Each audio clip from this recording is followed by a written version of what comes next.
الرحیم۔ سورہ تکویر اور سورہ انفطار، انشاءاللہ ہم آج یہ دونوں سورتیں پڑھیں گے۔ پہلے سورہ تکویر، یہ سورہ نمبر 81 ہے، اور سورہ انفطار سورہ نمبر 82 ہے۔ اور قرآن مجید کی صورتوں میں ترتیب کا جو انداز تھرو آؤٹ اختیار کیا گیا ہے، اس میں بھی یہ چیز ملحوظ ہے کہ یہ دونوں صورتیں جوڑا ہیں، دونوں مکی صورتیں ہیں۔ یہ ساری صورتیں جو ہم پڑھ رہے ہیں یہ مکہ مکرمہ میں نازل ہیں۔ سورہ تکویر، اس سورہ مبارکہ میں جو مضامین بیان ہوئے ہیں اس کے 4 پیسیجز بنتے ہیں۔ اس میں پہلی 14 آیات میں اللہ تعالیٰ نے قیامت کی ہلچل کو بیان کیا۔ وہ آگے جائیں، آپ آگے قیامت کو کہ آنے کے موقع پر جو اس دنیا کا نظام تلپٹ ہو جائے گا اس کو بیان کیا گیا ہے، اور قیامت کے واقع ہونے کے فوراً بعد جو واقعات ہوں گے ان کو پہلی 14 آیات میں بیان کیا گیا ہے۔ اس کے بعد 15 سے 21 نمبر آیات میں اللہ تعالیٰ نے ایک اعتراض کا جواب دیا ہے جو قرآن مجید اور قیامت سے متعلق انکار کرنے والے کرتے تھے۔ اس کے بعد آیات نمبر 22 سے 25 میں اللہ تعالیٰ نے خاص طور پر پیغمبر صلی اللہ علیہ وسلم کا کردار پیش کر کے دلیل دی ہے، ثبوت پیش کیا ہے کہ بھلا ان کی بات کیسے غلط ہو سکتی ہے۔ اور آخر میں آخری جو اس کا پیسج پیراگراف ہے فرام 26 to 29، اللہ تعالیٰ نے یہ بتایا ہے کہ لوگ کیوں نہیں مانتے۔ ماننے کے معاملے میں اللہ کا ایک قانون ہے، ایک اصول ہے، اس کو بیان کیا گیا ہے۔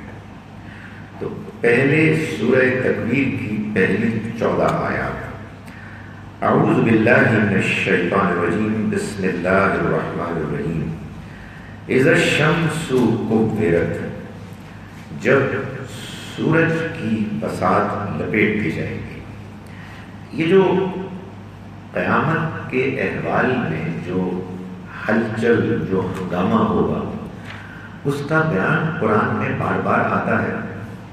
اس کا ایک پہلو تو یہ ہے کہ واقعات ایسے ہی ہوں گے، لیکن ایک دوسرا پہلو خاص طور پر بیان کرنا اس لیے ضروری اللہ تعالیٰ کے ہاں قرار پایا کہ جیسے کہ ہم نے پچھلی 2 صورتوں میں دیکھا کہ انکار کرنے والوں کے انکار کے پیچھے ایک اہم وجہ ان کی ایروگنس تھی، ان کا تکبر۔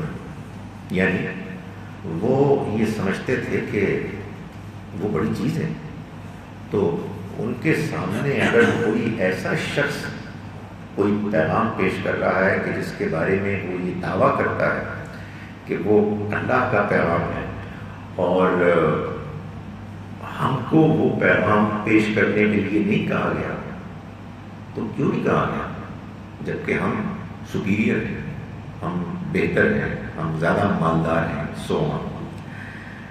یہ ایروگنس، یہ تکبر ان کے ماننے کے راستے میں رکاوٹ بنتا ہے۔ ایک اور پہلو ان کے تکبر کا، یا آپ کہیے کہ اوور کانفیڈنس کا، یہ بھی تھا کہ وہ یہ کہتے تھے کہ یہ جو آپ قیامت کی بات کر رہے ہیں اور دنیا کے خاتمے کی بات کر رہے ہیں، یہ کیسے ہوگی؟ ہمارے محلات ہیں اتنے مضبوط، یہ دنیا، یہ سورج، یہ چاند، یہ پہاڑ، یہ سب کچھ ختم ہو جائے گا.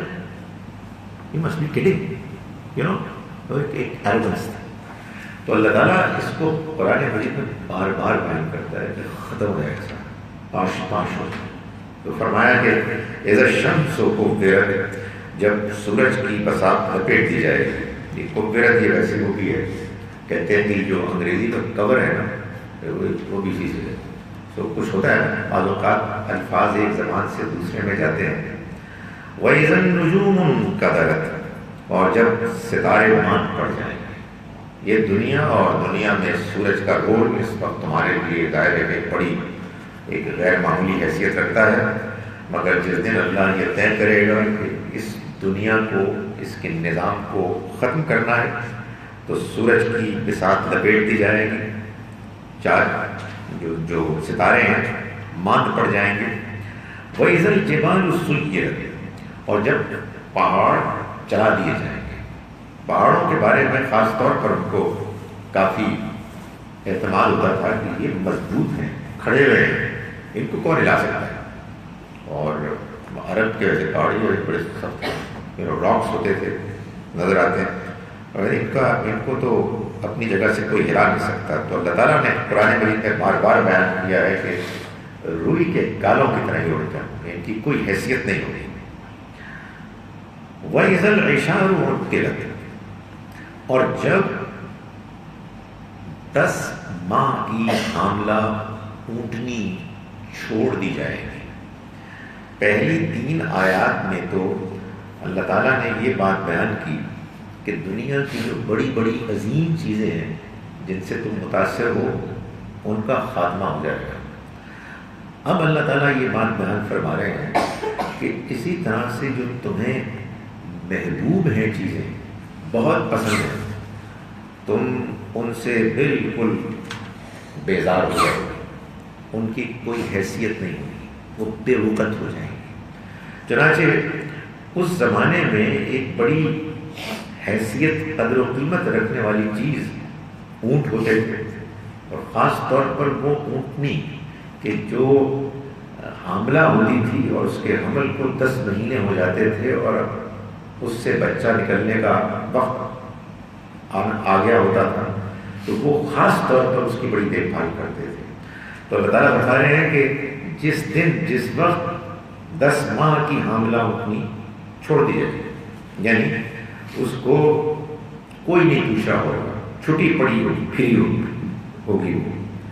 وَإِذَا الْوُحُوشُ حُشِرَتْ، اور جب وحشی جانور اکٹھے ہو جائیں گے، وہ جانور کہ جو عام حالات میں جنگلوں میں ایک دوسرے کی جان کے دشمن ہوتے ہیں، ایک دوسرے کا شکار کر رہے ہوتے ہیں، ایسی مصیبت ان سب پر آن پڑی ہوگی کہ جس کے بعد وہ ایک ساتھ اکٹھے خاموشی سے کھڑے ہوئیں گے. جیسے کہتے ہیں کہ بعض اوقات کبھی زلزلہ آتا ہے یا سیلاب آتا ہے تو تب بھی ایسا ہو جاتا ہے کہ جو جانور ہیں وحشی، جو عام طور پر ایک دوسرے کو مارنے کے لیے بےتاب ہوتے ہیں یا ڈرتے ہیں، وہ سب اکٹھے ہوتے ہیں.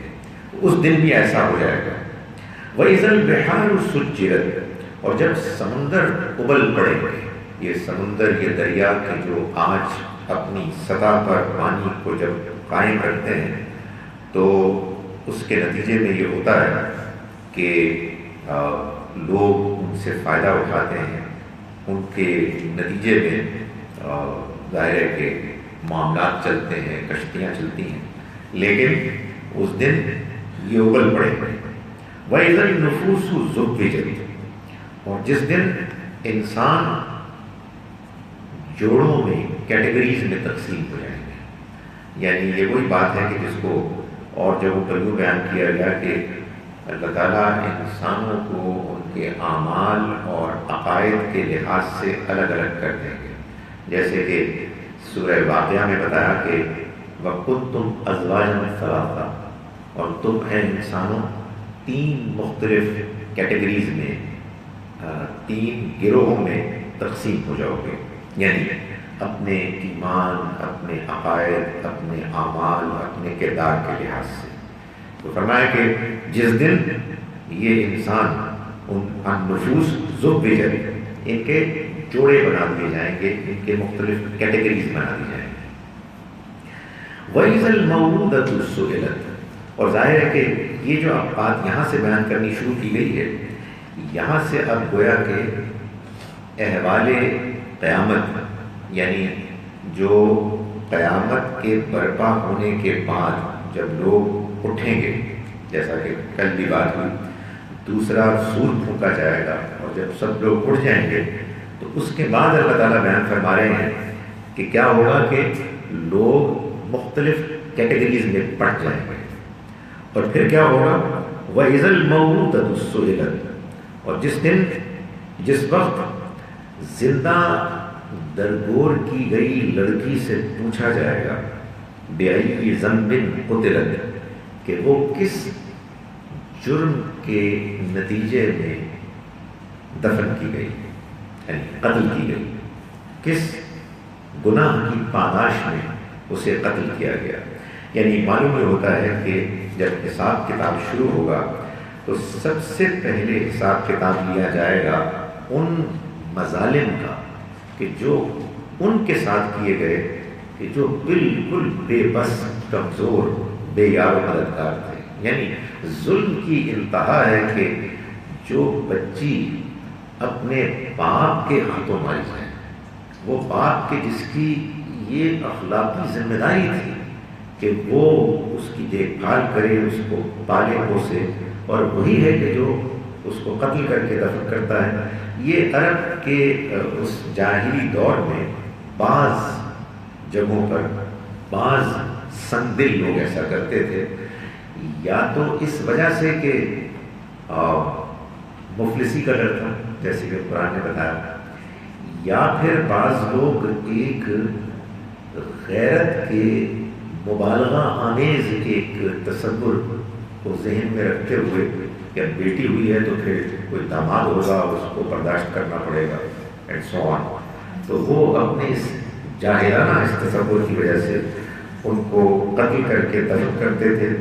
تو پوچھا جائے گا کہ کیوں ایسا ہوا، یعنی ظاہر ہے کہ بیٹیوں سے پوچھا جائے گا، یعنی ان کے اوپر ظلم کرنے والوں سے پوچھا جائے گا، اور ان کو پھر ان کو جو ان کے اس ظلم کا بدلہ ہے وہ پورا پورا دیا جائے گا۔ وَإِذَا الصُّحُفُ نُشِرَتْ، اور جس دن اعمال نامے کھول دیے جائیں گے، جس دن ریکارڈ کھول دیے جائیں گے۔ وَإِذَا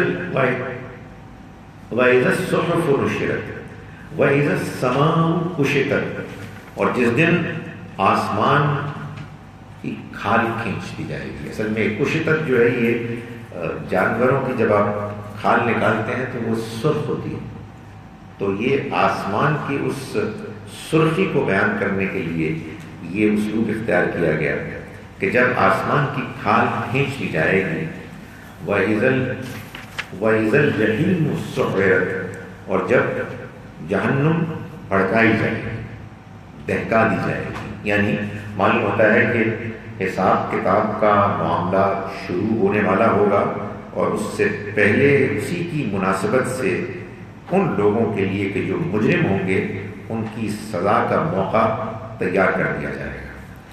وَإِذَا الْجَنَّةُ أُزْلِفَتْ، اور جب جنت قریب لے آئی جائے گی، عَلِمَتْ نَفْسٌ مَا أَحْضَرَتْ، اس وقت ہر انسان جان لے گا کہ وہ کیا لے کر آیا۔ یعنی اس دن انسان کو یہ اندازہ ہو جائے گا کہ دنیا کی زندگی میں اس نے جو کچھ کیا اس میں کام آنے والی چیزیں تو وہ ایمان اور اخلاق اور نیکی کی باتیں تھیں کہ جو آج اس ہنگامے کے بعد شروع ہونے والی زندگی میں ہمارے فائدے کو، ہمارے مفید ہمارے لیے کردار ادا کریں گی، ہمارے کام آئیں گی۔ تو اس دن انسان جان لے گا یعنی اس کو احساس ہو جائے گا، وہ خیال کرے گا کہ اوفو، یہ تو سب کچھ میں نے ضائع کر دیا، صرف میرے کام آنے والی چیز تو بس وہی ہے کہ جو میں نے نیکی کے اچھے کام کیے اللہ کو راضی کرنے کے لیے، اخلاق دین کے مطابق۔ تو اس موقع پر جب یہ سب کچھ ہوگا تو ظاہر ہے کہ اس سے کیا ہوگا، انسان کو یہ اندازہ ہو جائے گا کہ دنیا ختم ہوگی۔ وہ کہ جس کی خاطر میں سب کچھ کرتا تھا، برائی کرتا تھا، ظلم کرتا تھا، خود غرضی کرتا تھا، اپنے لیے مال جمع کرتا تھا، دوسروں کو نظر انداز کرتا تھا، تو دنیا تو ختم ہوگی۔ تو جب اس کا خاتمہ ہو جائے گا اور وہ خاتمہ اپنی نگاہوں کے سامنے دیکھ لے گا، اس دن اس کو اس بات کا علم ہو جائے گا، احساس ہو جائے گا کہ ماں احضرت، اس نے کیا ہے کہ جو وہ لے کر آیا، کیا نیکی کے اعمال، کیا اپنی بہتری کے لیے بندوبست آگے بھی جائے۔ یہ قیامت کے احوال کا ایک مختصر سا بیان ہے۔ قرآن مجید نے آخرت کی جب پریزنٹیشن کی ہے تو اس میں دو طریقے تقریباً ساتھ ساتھ سائملٹینیسلی اختیار کیے۔ ایک تو قیامت کو بیان کیا، قیامت کے احوال کا بیان اصل میں ایک ریئلٹی کا بیان ہے، اللہ کی جانب سے اس کے کلام میں کیا ہو رہا ہے، اللہ کے کلام میں اس بات کی بیان میں کہ یہ واقعات ہونے والے ہیں۔ ظاہر ہے کہ بڑا روب ہے، انسان ہل جاتا ہے، اور اس کی تفصیلات کا انداز بھی ایسے بیان کیا ہے کہ آدمی اس کی طرف متوجہ ہوتا ہے۔ لیکن ایک دوسرا کام بھی قرآن نے کیا ہے، اور وہ یہ ہے کہ ساتھ ہی ساتھ وہ استدلال، وہ آرگومنٹس بھی بیان کی ہیں جس سے کہ انسان کو اطمینان ہو، جس سے انسان کی عقل کنونسڈ ہو، جس سے اس کے ذہن کے اشکالات، سوالات دور ہوں۔ یہ دونوں چیزیں ساتھ ساتھ چلتی ہیں۔ یعنی ایک جانب آپ یوں کہیں کہ انسان کے جذبات متاثر ہوتے ہیں، آپ جب قیامت کی تفصیلات کو سنتے ہیں تو انسان کا دل دہلتا بھی ہے اور انسان مثبت طور پر متوجہ بھی ہوتا ہے۔ لیکن دوسری جانب یہ بھی ہے کہ چونکہ اللہ نے انسان کو عقل دی ہے تو انسان کچھ ذہن میں سوالات رکھتا ہے، تو ان عقلی تقاضوں کو پورا کرنے کے لیے اللہ تعالیٰ نے ساتھ ساتھ وہ باتیں بھی بیان کی ہیں کہ جو باتیں انسان کی عقل کو، ذہن کو، اس کی جو کیوریوسٹی ہے اس کو سیٹسفائی کریں۔ یہ جو کیٹیگری ہے آیات کی، اس میں پھر دو مختلف امکانات ہیں۔ ایک، انسان کی عقل کو مطمئن کرنے کے لیے ضروری ہوتا ہے کہ اگر کچھ لوگوں نے کچھ سوالات اٹھا دیے، کچھ اعتراضات کر دیے، تو آپ ان اعتراضات، سوالات کا جواب دیں۔ اور دوسرا یہ کہ آپ پازیٹیولی بیان کریں کہ یہ جو آخرت آپ بیان فرما رہے ہیں اس کی ضرورت کیا ہے، اس کی بیسس کیا ہے۔ تو قرآن نے یہ دونوں کام کیے، یعنی قرآن نے قیامت کو بیان بھی کیا ہے اور اس پر اٹھنے والے سوالات اور اعتراضات کا جواب بھی دیا ہے، اور اس کو مثبت، پازیٹیولی ثابت کرنے والی باتوں کو بھی بیان کیا ہے۔ اس سورہ مبارکہ میں اب ہم یہ دیکھ رہے ہیں کہ قیامت کے بیان کے بعد پہلی 14 آیات میں اب جو اگلی آیات ہیں 15 سے 21، اس میں اس زمانے میں ایک اعتراض کرنے والوں کے اعتراض کا جواب دیا گیا ہے۔ دیکھیے بات یہ ہے کہ یا انسان بندہ بات مان لیتا ہے، تو مان لیتا ہے تو پھر یا اس کے مطابق اپنے آپ کو مائل مولڈ کرنے، ڈھالنے کے لیے کوشش کرتا ہے، یا کم سے کم یہ کرتا ہے کہ اعتراف کرتا ہے کہ یار یہ باقی بات تو بڑی سیریس ہے لیکن ابھی مجھ سے کوئی ہو نہیں پا رہا، دعا کرو، میں کوشش کر رہا ہوں۔ تو ایک طریقہ یہ ہے، اور دوسرا طریقہ یہ ہوتا ہے کہ بندہ کہتے ہیں یہ بڑی مصیبت ہے، یہ ماننے کے نتیجے بڑے مسائل ہے، یہ کیا آ گیا ہے، دنیا تو ختم ہو جائے گی، تو میرا تو پلان سارا ستیہ ناش ہو جائے گا، میں تو اگلے 40 سال کی پلاننگ کی، تو بندہ اگر کہتا ہے کہ نہیں اس کو ختم ہو جائے گا، نہیں ٹھیک نہیں، تو اب ہم ختم کیسے کریں گے؟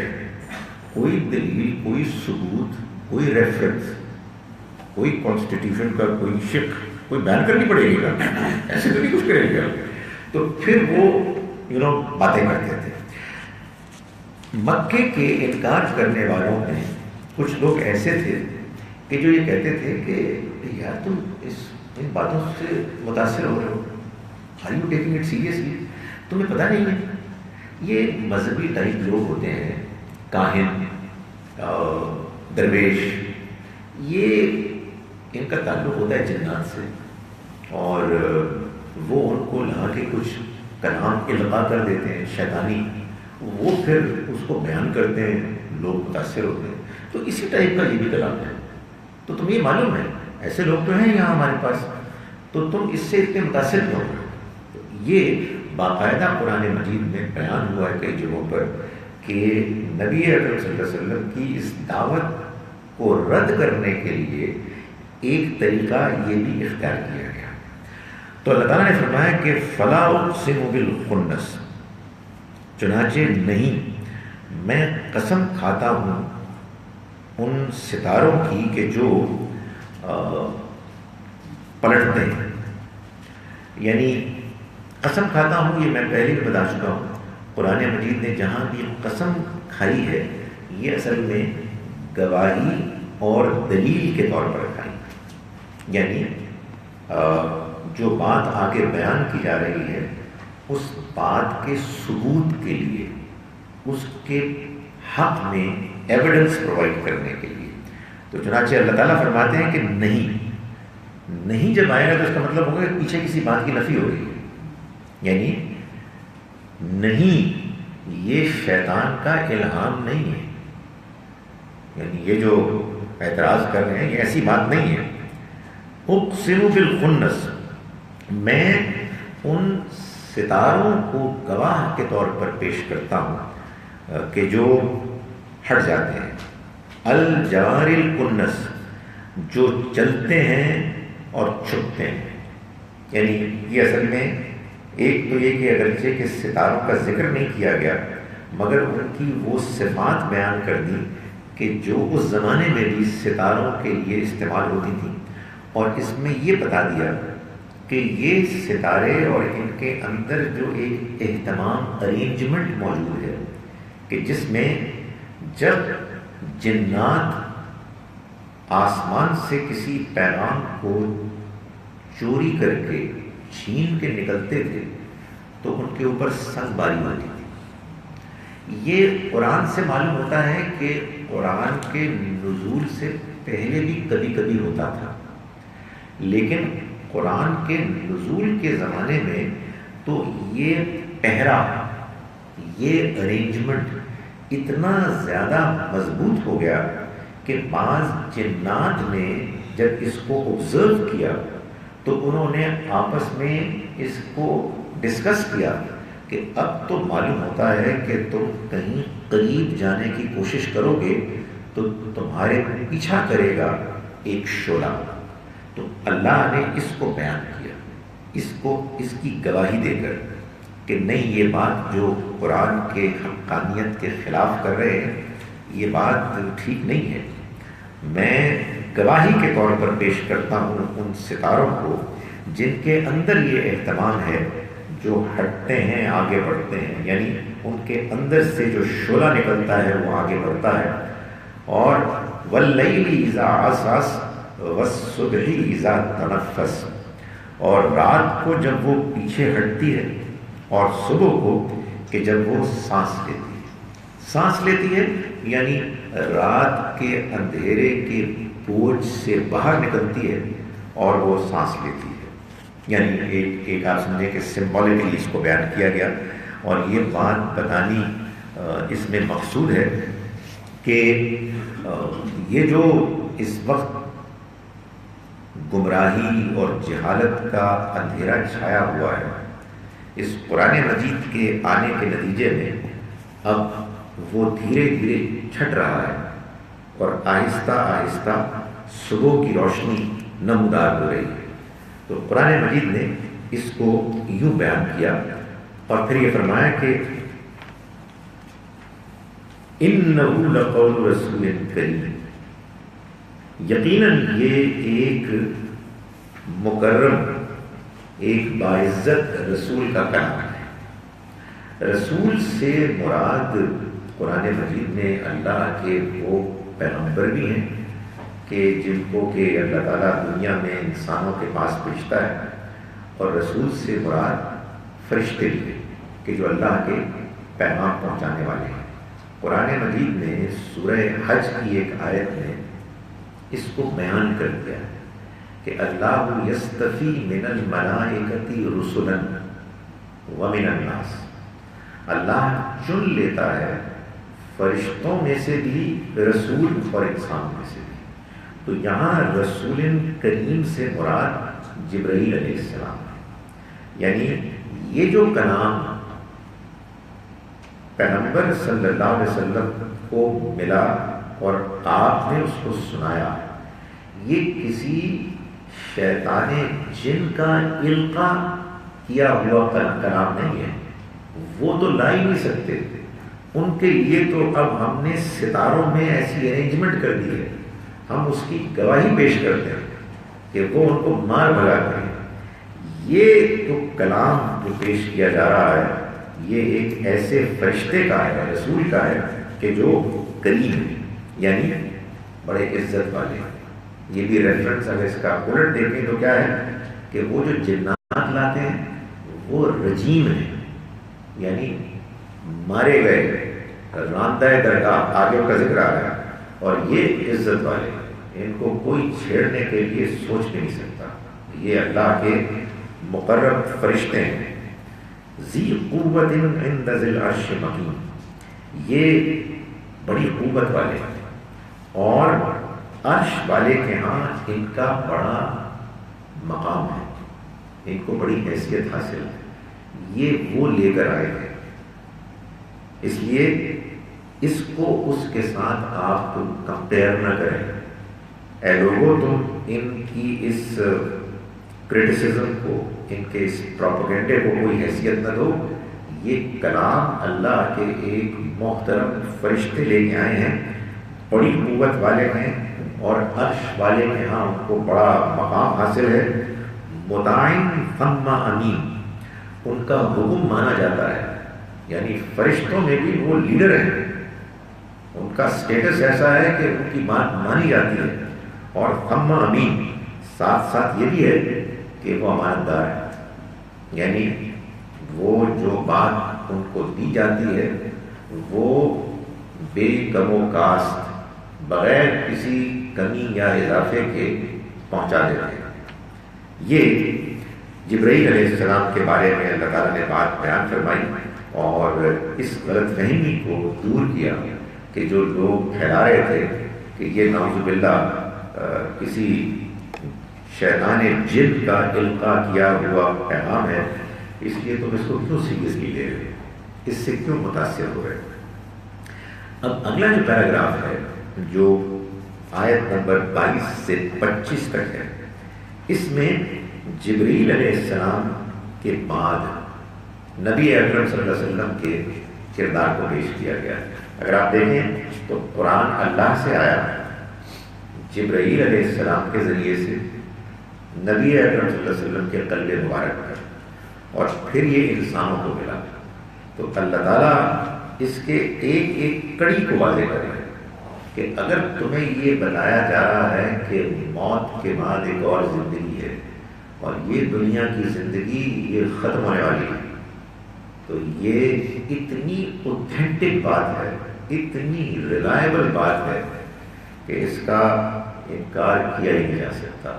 اور جو لوگ سوال اٹھا رہے ہیں اس پروسیس پہ کہ جس پروسیس کو اختیار کیا گیا ہے اس کو ہمارے پیغمبر تک پہنچانے کا، تو وہ پروسیس فول پروف ہے، اس میں کسی قسم کی کوئی خامی نہیں ہے۔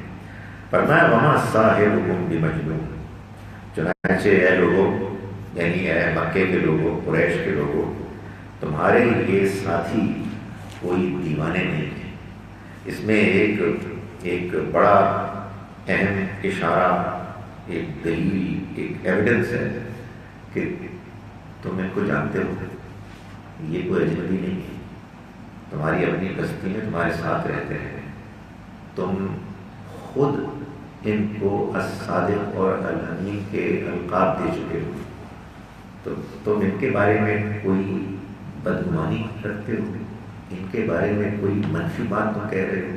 سوچو ذرا، تمہارا دل گواہی دیتا ہے، تمہارا ضمیر تمہاری زبان کے ساتھ ہوتا ہے جب تم ان کو مجنون کہہ رہے ہوتے ہو؟ سوچو سے کیا کہہ رہے ہو؟ تو یہ اصل میں یہ اسلوب ہے کہ تمہارے یہ ساتھی یہ کوئی مجنون نہیں ہے۔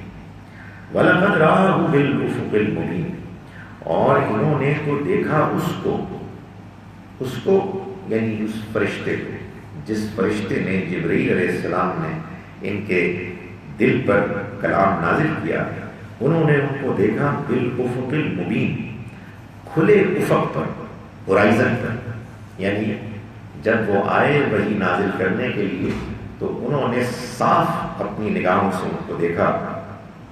وما هو علی الغیب بضنین، اور وہ غیب کی باتوں کے معاملے میں کبھی حریص بھی نہیں تھے۔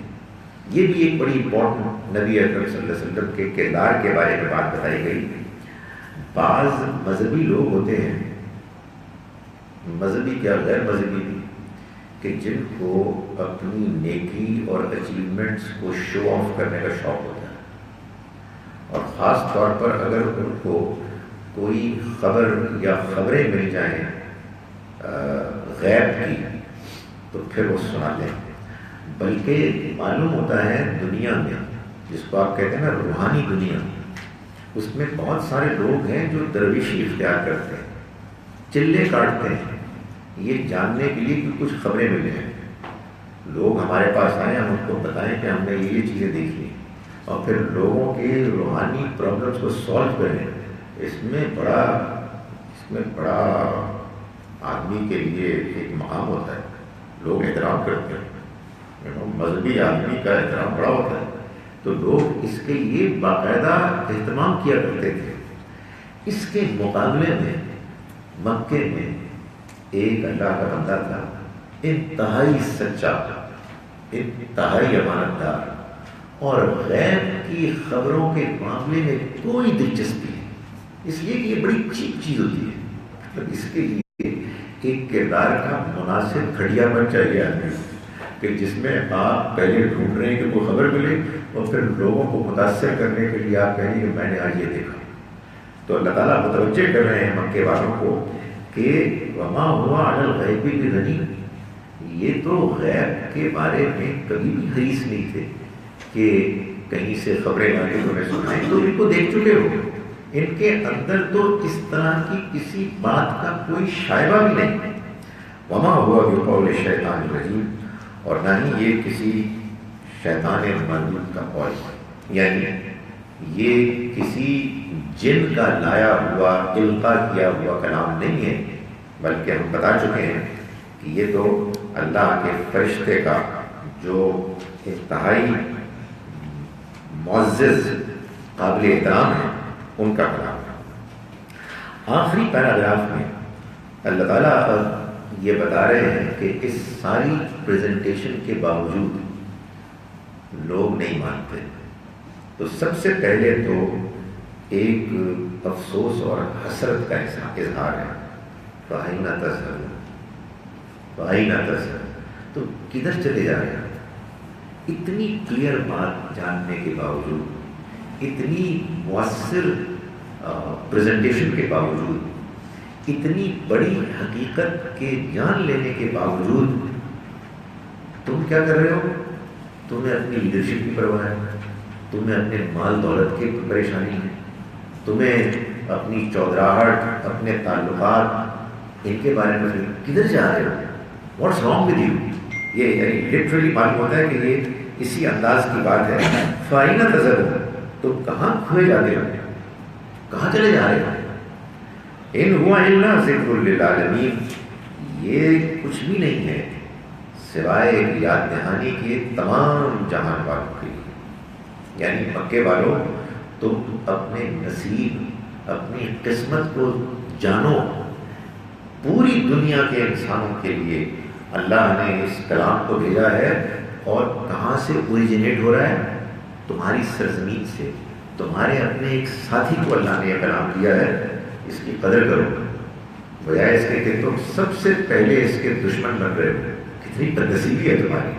فرمایا ہوا الا ذکر للعالمین، یہ کچھ بھی نہیں ہے مگر ایک یاد دہانی تمام جہان والوں کے لیے۔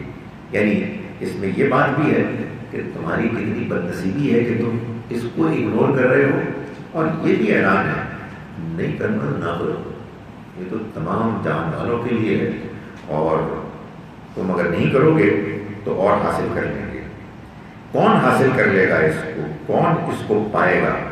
لمن شاء منکم ان یستقیم، یہ یاد دہانی تو سبھی کے لیے ہے، لیکن یہ یاد دہانی حقیقت میں مؤثر بنے گی ان لوگوں کے حق میں، تم میں سے جو سیدھا راستہ اختیار کرنا چاہیں۔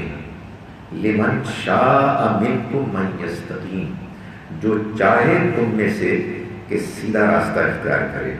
یہ کل بھی سوال جواب میں بحث ہوئی تھی، کوشش کرتا ہوں کہ آج نہ ہو، لیکن ہو سکتا ہے آج بھی ہو جائے، مگر جو بات میں کل بھی ایمفسائز کر رہا تھا وہ یہ ہے کہ یہ وائٹل چیز ہے، یہ ہے میکنگ اور بریکنگ پوائنٹ۔ آپ کو اختیار دے دیا گیا ہے، آپ چاہیں تو سیدھا راستہ اختیار کریں، چاہے نہ کریں۔ تو یہاں فرمایا کہ یہ یاد دہانی ہے تمام جہان والوں کے لیے۔ لمن شاء منکم ان یستقیم، تم میں سے ان کے لیے کہ جو چاہیں سیدھا راستہ اختیار کرنا۔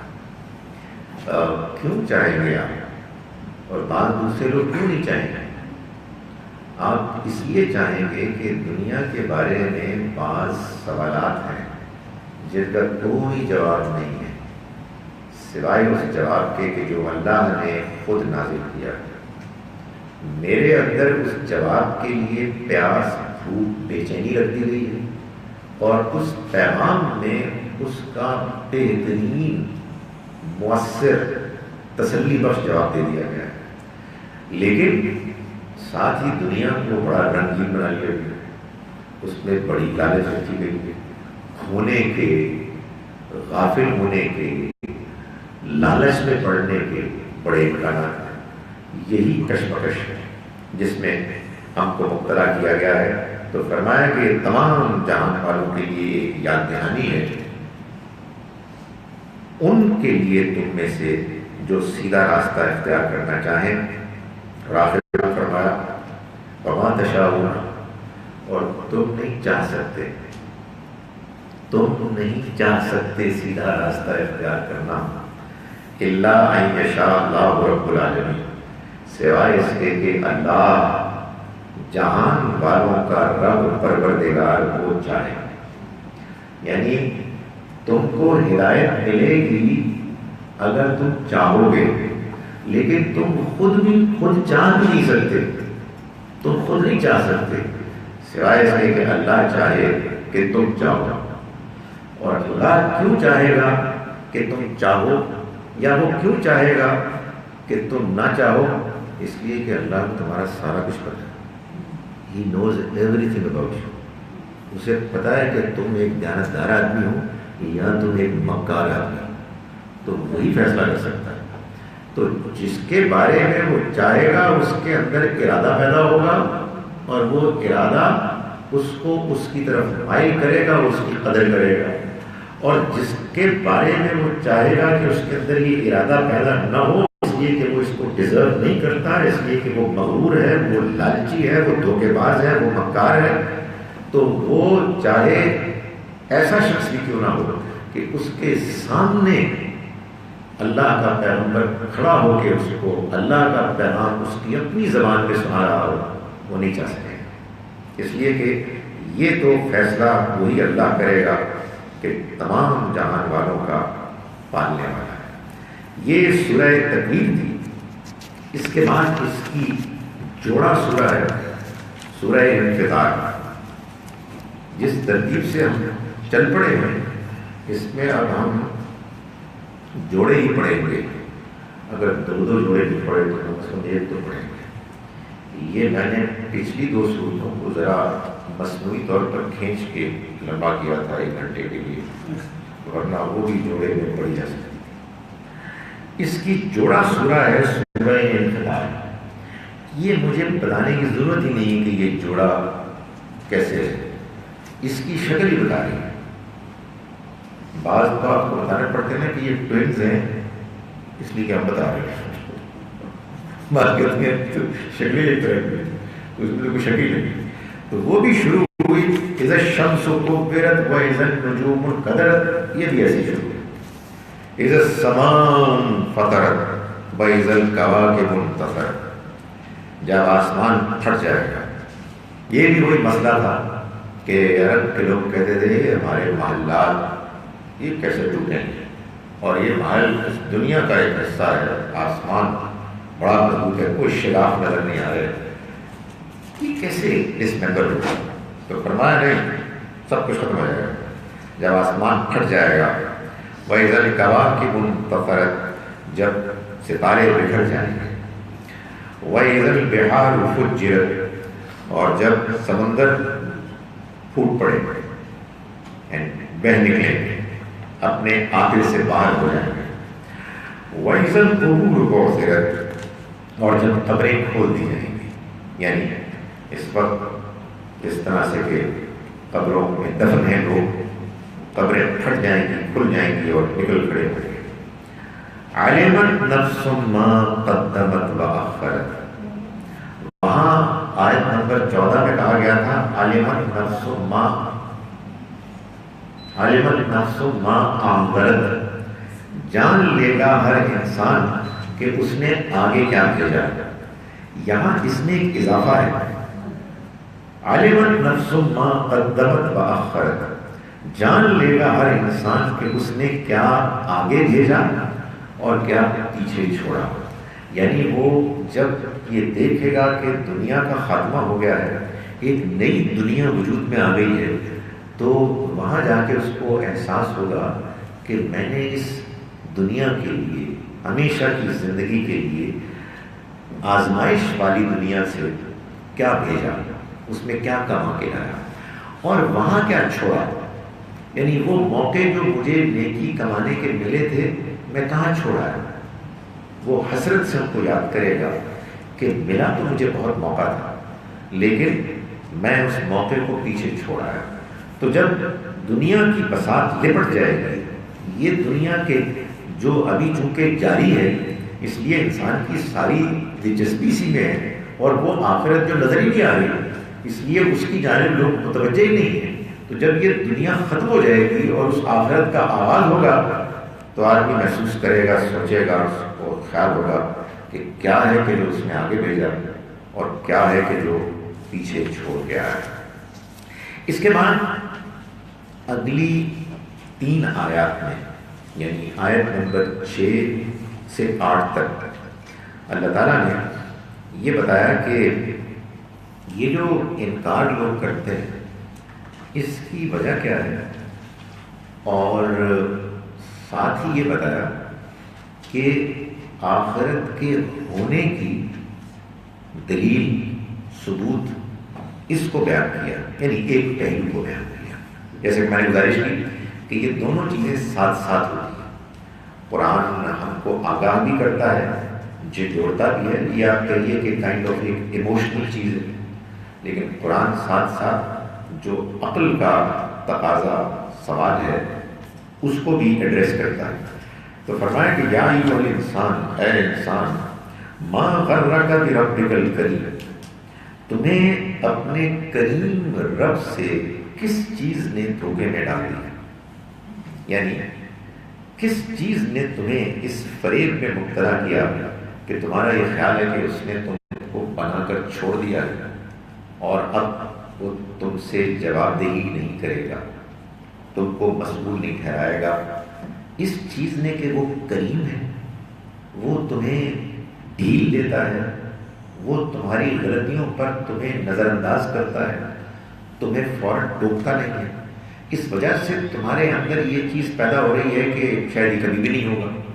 ظاہر ہے کہ اس دنیا میں اللہ نے امتحان اور آزمائش کی غرض سے یہ کیا ہے کہ انسانوں کو ان کی غلطی پر وہ فوراً نہیں ٹوکتا، بلکہ وہ مہلت دیتا ہے، وہ موقع دیتا ہے۔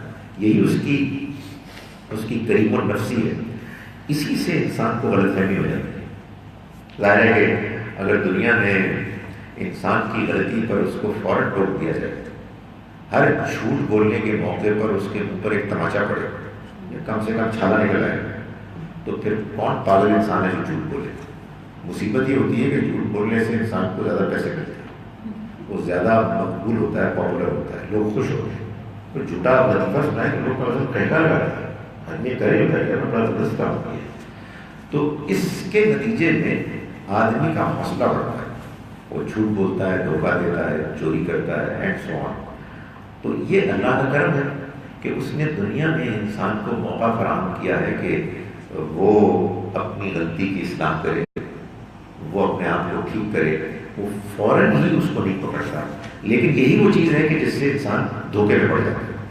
کچھ نہیں ہو رہا، سب ٹھیک چل رہا ہے، کل بھی جھوٹ بولا تھا، پرسوں بھی بولا تھا، آج اور بہتر بولا ہے، کچھ بھی نہیں ہو رہا، تو کچھ نہیں ہو رہا۔ آپ خواہ خواہ میں ڈرا رہے ہیں، مولوی صاحب نہ آپ کی اپنی زندگی کوئی ایکسائٹنگ ہے اور آپ ہماری زندگی کو بھی خراب کرنا چاہتے ہیں۔ تو یہ انسان کا ایک ایٹیٹیوڈ بن جاتا ہے کہ وہ اللہ کے کرم، اس کی مہربانی سے دھوکے میں آ جاتا ہے۔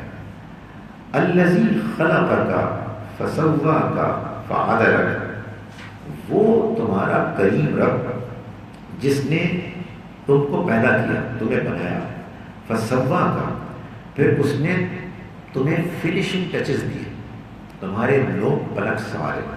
یعنی ہم صرف کریٹ ہی نہیں ہوئے، مطلب جس کو آپ کہتے ہیں کریٹ ہونا، وہ تو بس کچھ بھی ہو سکتا تھا، کوئی ہیولا، کوئی پتھر، کوئی چیز بھی ہو سکتی ہے۔ یہ اس کے بعد اس میں ایکسلنس آئی ہے، اس کو فنیشنگ ٹچز دی، اس کے نوک پلک سنوارے۔ فعدلک، پھر اس نے تمہارے اندر ایک عدل کا اہتمام کیا، یعنی تمہیں متناسب، بیلنسڈ بنایا۔ انسان کی جو شخصیت، ظاہری شخصیت ہوتی ہے، اس میں اللہ تعالیٰ نے ایک توازن رکھا ہے۔ اس کے لیے دیکھنے کے لیے آنکھیں جہاں ہیں، سننے کے کان ہیں، اینڈ سو آن، سب کچھ جو ہے اس میں ایک توازن ہے جس کو کہ اس نے ملحوظ رکھا ہے۔ فی ای صورت ما شاء رکبک، اور جس صورت میں اس نے چاہا تمہیں اس نے جوڑ دیا، مرکب کر دیا۔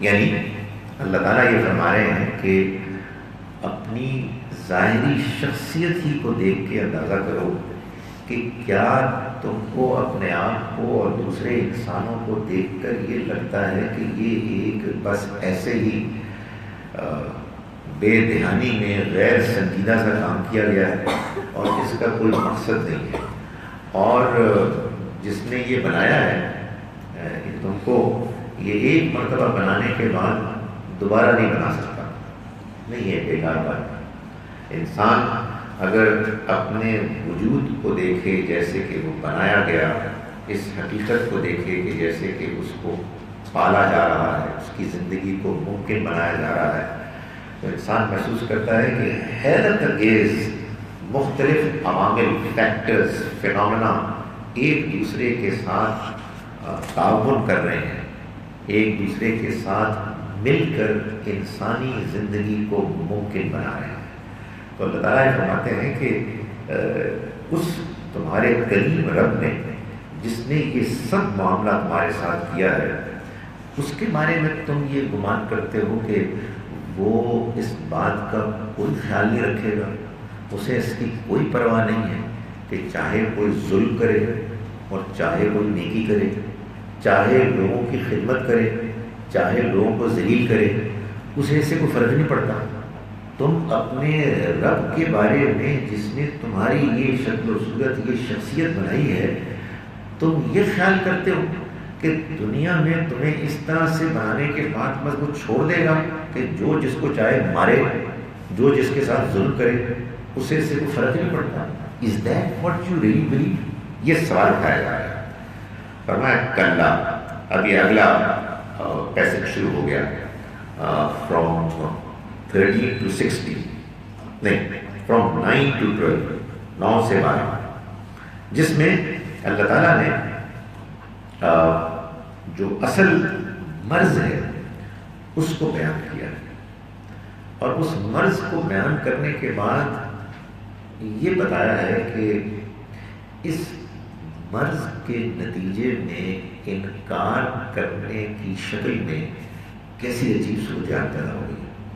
فرمایا کلا، ہرگز نہیں، یعنی ہرگز نہیں سے مراد یہ ہے کہ اللہ تعالیٰ کہہ رہے ہیں کہ یہ جو تم انکار کے مقصد کے لیے باتیں بیان کر رہے ہو، ان کی کوئی حیثیت ہی نہیں، ان کی کوئی ویلیو نہیں ہے، یہ کسی بنیاد پر نہیں کھڑی تمہاری باتیں۔ بلکہ اصل بات یہ ہے تو کذبون بالدین، کہ تم دین، حساب کتاب، جزا و سزا کو چھٹلانا چاہتے ہو۔ You don't want to believe. اصل مسئلہ یہ ہے تمہارے اندر کی دنیا کی لالچ، تمہارے اندر کا تکبر، تمہارے اندر زندگی کو بہت زیادہ چاہنے کے نتیجے میں اس کے لیے جو خواہشات اور خوابوں کی ایک دنیا تم نے بنا لی ہے، اس کے بعد تم یہ ماننا نہیں چاہتے کہ موت کے بعد کوئی اور زندگی ہوگی، اور تم سے تمہاری یہاں کی حرام خوریوں کے بارے میں پوچھا جائے گا، تم یہ ماننا نہیں چاہتے، اس لیے تم انکار کرتے ہو، اور جو کچھ تم اس کو جسٹیفائی کرنے کے لیے دلائل پیش کر رہے ہو وہ بالکل بیکار ہے، ان کی کوئی حیثیت نہیں۔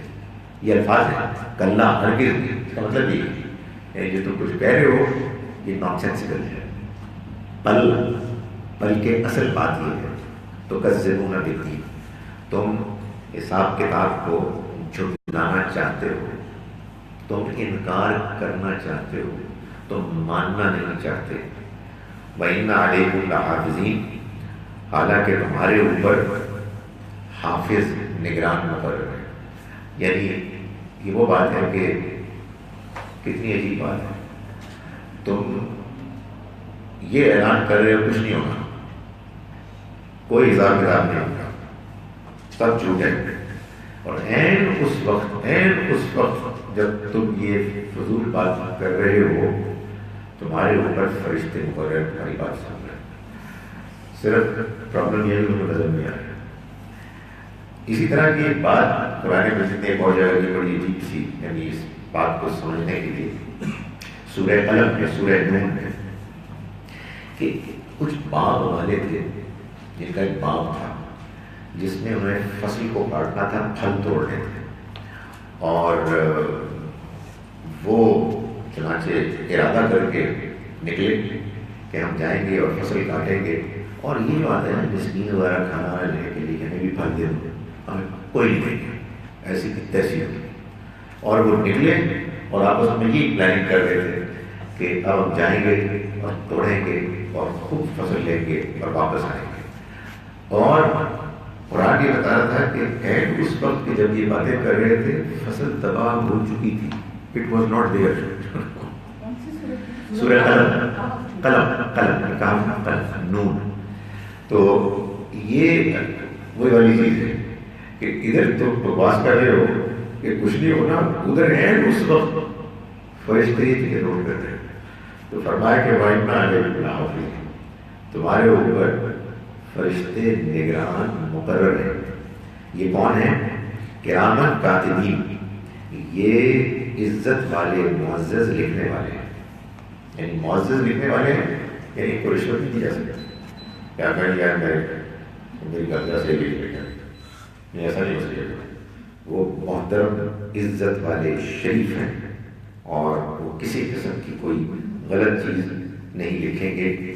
یعلمون ما تفعلون، وہ جانتے ہیں جو تم کرتے ہو، تمہارے اعمال سے پوری طرح واقف ہے.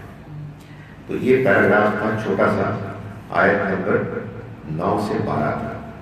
اس کے بعد اگلا پیراگراف ہے آیت نمبر 13 سے 16 تک. اس میں یہ جو حساب کتاب لکھنا ہے اس کا ایک بدیہی نتیجہ ہے، اس کو بیان کیا جائے گا. آبویس جو اس کا نتیجہ ہے، فرمایا ان الابرار لفی نعیم، اس دن نیک لوگ یقیناً نعمتوں میں ہوں گے، وَإِنَّ الْفُجَّارَ لَفِي جَحِيمٍ، اور برے لوگ بدکار لوگ جہنم میں ہوں گے. یعنی جب یہ سارا حساب کتاب ریکارڈ کیا جا رہا ہے تو اس کا یہ نتیجہ آپ سے آپ نکلے گا، یہی نتیجہ نکلے گا. یصلونہا یوم الدین، وہ اس میں پڑیں گے بدلے کے دن، یوم الدین. وما ہم عنہا بغائبین، اور پھر وہ اس سے دور نہیں ہوں گے، غائب نہیں، یعنی اسی میں رہیں گے، بچ کر کہیں بھاگ کے نہیں جا سکیں گے کہ آپ اپنی جان چھڑا کے نکل جائیں، اس کا کوئی امکان نہیں. آخری پیراگراف ہے جو آیت نمبر 17 سے آیت نمبر 19 تک ہے. اس میں اللہ تعالیٰ نے یہ بتا دیا کہ جب وہ حساب کتاب ہوگا تو یہ بھول جاؤ کہ کوئی مدد تمہیں آئے گی، کوئی تمہیں بچا سکے گا، کوئی امکان نہیں. فرمایا وما ادراک ما یوم الدین، اور تمہیں کیا معلوم کہ وہ بدلے کا دن کیا ہے.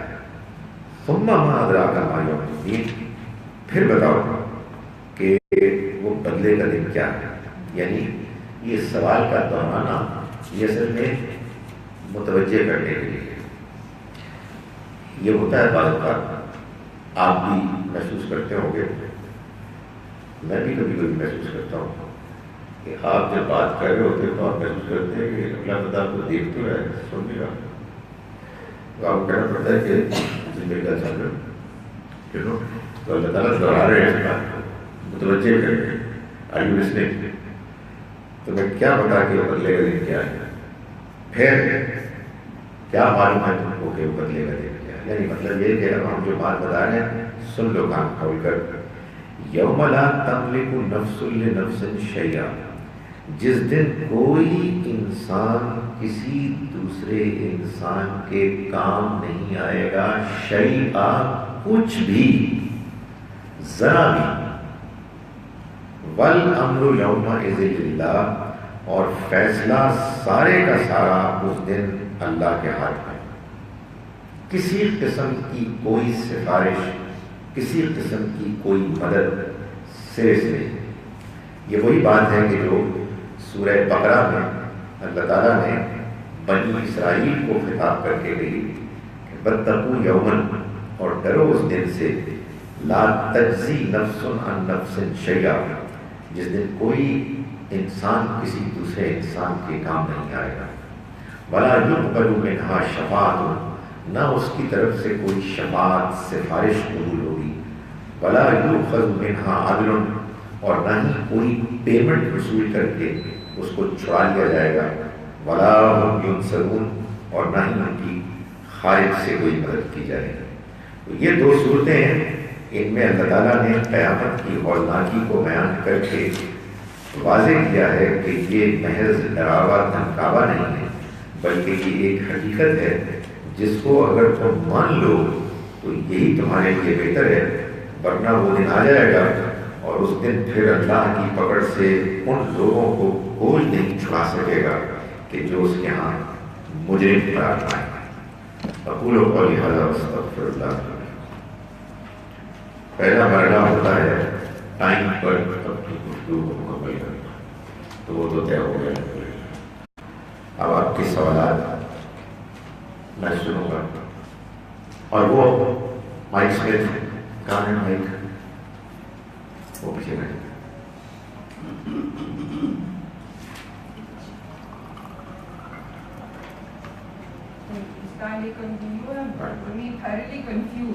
کیونکہ یہ جو لاسٹ آیت آپ نے اینڈ کی ہے اس میں آپ نے کہا ہے کہ اللہ میاں نے انسان کو صلاحیت دی ہے اپنے فیصلے کرنے کی، اور پھر آپ نے کہا کہ مگر اللہ نے پہلے سے ہی فیصلہ کر لیا ہے کہ یہ انسان کس طرف جائے گا، تو پھر وہ پری ڈٹرمنٹ نہیں ہو گیا؟ یہ کل بھی یہ بات ہو رہی تھی. میں نے آپ کو دونوں صورتوں کے اختتام پر کنفیوز کرنے کی ایک بے پناہ کوشش کی ہے. آپ نے صرف ایک میں کنفیوز ہونے کی کا اعتراف کیا. میں یہ صرف اس لیے کہہ رہا ہوں تاکہ اگلے کنفیوژن کو بھی کوئی کہ یہ جو پیغام ہے تمام جہان والوں کے لیے یاد دہانی، یہ ہے تو سلیقے کہ جو اس کی خواہش کرے، اور پھر آخر میں یہ واضح کیا کہ تم خواہش بھی نہیں کر سکتے. وما تشاءون الا ان یشاء اللہ، سوائے